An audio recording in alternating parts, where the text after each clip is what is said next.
पूर्णिया के सांसद पप्पू यादव बीते दिनों सदन में खूब गरजे। उन्होंने प्राइवेट स्कूल और प्राइवेट हॉस्पिटल पर सवाल उठाया। उन्होंने कहा कि मनमाने ढंग से प्राइवेट हॉस्पिटल जो है वह देश में पैसे वसूलते हैं और प्राइवेट स्कूलों की भी उन्होंने चर्चा की कि प्राइवेट स्कूल में भी जो है बच्चों से काफ़ी पैसे वसूले जाते हैं। साथ ही साथ पप्पू यादव ने मेडिकल को लेकर भी काफ़ी बातें कही हैं। इन सभी चीज़ों पर लेकर बात करने के लिए मेरे साथ अखिल भारतीय अपराध विरोधी मोर्चा के राष्ट्रीय अध्यक्ष धर्मन सिंह राठौर जी हैं।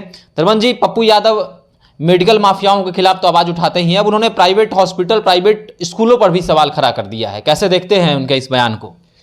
अखिल भारतीय अपराध विरोधी मोर्चा अपने स्थापना काल से ही प्राइवेट हॉस्पिटल की कुव्यवस्था और प्राइवेट स्कूल की मनमानी, माने हॉस्पिटल की कुव्यवस्था और स्कूलों की मनमानी के खिलाफ एक बड़ा अभियान चलाता रहा है।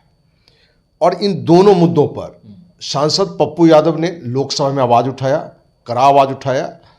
तो अखिल भारतीय अपराध विरोधी मोर्चा जो भी प्राइवेट हॉस्पिटल की कुव्यवस्था या प्राइवेट स्कूल की मनमानी के खिलाफ आवाज़ उठाता है उसको हम समर्थन करते हैं, क्योंकि बिहार ही नहीं बल्कि भारत भी एक गरीब देश है। यहाँ आज भी हम विकासशील राष्ट्र के लोग हैं और बिहार में तो बहुत ज़्यादा गरीबी है। तो पप्पू यादव अपने पूर्णिया लोकसभा में भी मुद्दा उठाया था, ये अपना लोकसभा में भी आज उठाया है, मैंने कल उठाया है लगता है। तो उन्होंने जो मुद्दा उठाया है बिल्कुल जायज़ मुद्दा है। एक तो उन्होंने डॉक्टर की फ़ी पर उठाया है कि डॉक्टर की फ़ी एक तो ज़्यादा फ़ी है और महीने में कोई कोई तो साप्ताहिक लेता है फ़ी। तो हम भी इसका शुरू से विरोधी रहे कि महीना में एक बार फ़ी लेना चाहिए और फ़ी का भी एक मापदंड होना चाहिए। जांच का है, वो एक्सरे का है, अल्ट्रासाउंड का है, ये भी एक फ़ी का मापदंड होना चाहिए। विकासशील राष्ट्र में आप फ़ी मनमाफिक रख रहे हैं। सच्चाई है कि जो जांच पर जो खर्चा है उसका लोग 5 गुना नहीं 10 गुना 20 गुना भी जांच का पैसा लेता है। तो उसके खिलाफ इन्होंने आवाज़ उठाया कि उसके लिए कोई कानून बने जो कि एक फ़ी का भी मापदंड हो। वहीं प्राइवेट स्कूल वाले में भी उन्होंने देखा कि प्राइवेट स्कूल वाला जो है फ़ी मनमानी रखता है, किताब का भी मने है कि अपनी इच्छा से रखता है, जो कि उस पर भी मनमाफिक रेट होता है। तो इन सारे बिंदुओं पर उन्होंने रखा कि इस तरह की मनमानी पर रोक लगे, इस तरह की कुव्यवस्था पर रोक लगे। तो अखिल भारतीय अपराध विरोधी मोर्चा इस बात के लिए पप्पू यादव को धन्यवाद देती है, क्योंकि पप्पू यादव जो अच्छा कार्य करे या कोई भी सांसद अच्छा कार्य करे, और ये उन्होंने तो अखिल भारतीय अपराध विरोधी मोर्चा का जो शुरू से उद्देश्य रहा है उस पर इन्होंने फोकस बनाया है। और आपको जानकारी दी कि इस मुद्दे पर एक नहीं सैकड़ों धरना प्रदर्शन हम लोगों ने की है। और इस मुद्दे पर अनिश्चितकालीन आमरण अनशन पर भी गर्दनीबाग में पूर्व मंत्री प्रवीण अमोल्ला भी हमारे साथ बैठी थी और संस्था के भी राष्ट्रीय उपाध्यक्ष, राष्ट्रीय सचिव बैठे थे और हम लोग 10 दिन अनशन पर थे, जिसमें कुछ मांगों को लेकर सरकार तैयार भी हुआ था, तो हम लोग अनशन पर रहे थे। अच्छा, प्राइवेट स्कूल और प्राइवेट हॉस्पिटल में जिस प्रकार से पैसे वसूले जाते हैं, लेकिन लोग प्राइवेट स्कूल वाले भी कहते हैं कि हम लोग सुविधा के नाम पर पैसे लेते हैं, जो सुविधाएँ प्रदान की जाती हैं हॉस्पिटल हो या स्कूल हो। तो क्या कहना है कि सुविधा के नाम पर पैसे वसूलना कितना सही है? देखिए, आप सुविधा दे रहे हैं ठीक है, लेकिन जो सुविधा दे रहे हैं उसकी 5 गुनी पैसा लीजिए, 10 गुनी पैसा लीजिए, तो वो तो गलत है।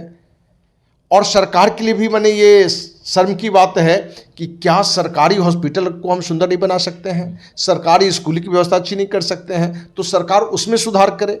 यदि प्राइवेट हॉस्पिटल में कुव्यवस्था है या मनमानी है, या प्राइवेट स्कूल में कुव्यवस्था है या मनमानी है, कुव्यवस्था तो कम, मनमानी ज़्यादा है, तो उसको ठीक करने के लिए सरकार अपनी हॉस्पिटल की स्थिति ठीक करे, सरकारी विद्यालय की स्थिति अच्छी करे। तो हमें लगता है कि इस तरह की चीज़ें कम आएगा। और सुविधा क्या है, बड़ी सी बिल्डिंग होना कोई सुविधा नहीं होता है, एसी लग जाना सिर्फ सुविधा नहीं होता है। शिक्षा क्या है, वहाँ पढ़ाई क्या है, पढ़ने वाले लोग कौन हैं, बिहार के लोग हैं, देश के लोग हैं, गरीब लोग हैं, उनके लिए भी एक फ़ी का मापदंड होना चाहिए। किताब में मनमाफिक माने खर्चा है 5 रुपया पुस्तक पर, तो दाम उस पर है 75 रुपया, मतलब कि 15 गुना है, 20 गुना है, तो ये मनमानी है। वही सेम बात है हॉस्पिटल में, एसी चार्ज क्या लगना चाहिए, आईसीयू है तो वहाँ कौन होना चाहिए, आईसीयू लगा हुआ है, डॉक्टर है ही नहीं, चार्ज आईसीयू का लग रहा है, उसकी व्यवस्था का उसका लग रहा है। जाँच में ऐसे ऐसे जाँच का रिपोर्ट हमने देखा, मैंने जो रेट देखा है, तो उसमें जिस पर खर्च 50 रुपया होता है उसका 2000 रुपया लिया जाता है, 2500 रुपया लिया जाता है। तो ये तो पूरी मनमानी है, कोई व्यवस्था है।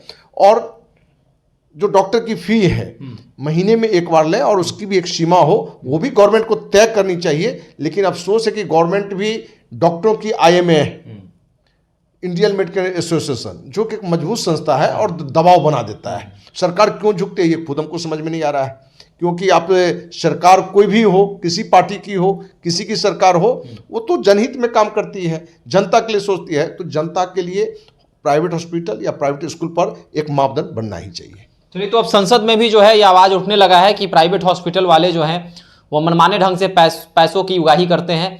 तो वहीं पर प्राइवेट विद्यालय में भी जो है छात्र छात्राओं से, उनके परिवार वालों से जो है अधिक पैसे वसूले जाते हैं और कहा जाता है कि हम सुविधा दूसरों से अच्छी देते हैं। तो इस पर सवाल अब संसद में भी उठ गया है। पप्पू यादव ने कड़ी बहस की है। उन्होंने कहा है कि एक रेट फिक्स होना चाहिए कि तमाम डॉक्टर्स के फीस कितने होंगे, जो भी जांच हॉस्पिटल में हो रहे हैं उसकी रेट कितनी होगी। और इसी तरह पूर्णिया में पप्पू यादव ने एक अभियान भी छेड़ा है। उन्होंने डॉक्टर का फीस हो, मरीज के चेकअप का फीस हो, साथ ही साथ तमाम जो चेकअप होते हैं उनके फीस तय कर दिए हैं। और साथ ही साथ उन्होंने कहा है कि मेडिकल माफियाओं के खिलाफ मेरी जो लड़ाई है वो निरंतर चलती रहेगी। तो ये लड़ाई कितनी चलती है, कितनों दिनों तक पप्पू यादव जो है मेडिकल माफियाओं के खिलाफ आवाज उठाते हैं, या देखने वाली बात होगी। आपका क्या कहना है कि क्या रेट फिक्स होना चाहिए पूरे देश में हॉस्पिटल का, प्राइवेट स्कूलों का? आप भी हमारे साथ साझा कर सकते हैं। धन्यवाद।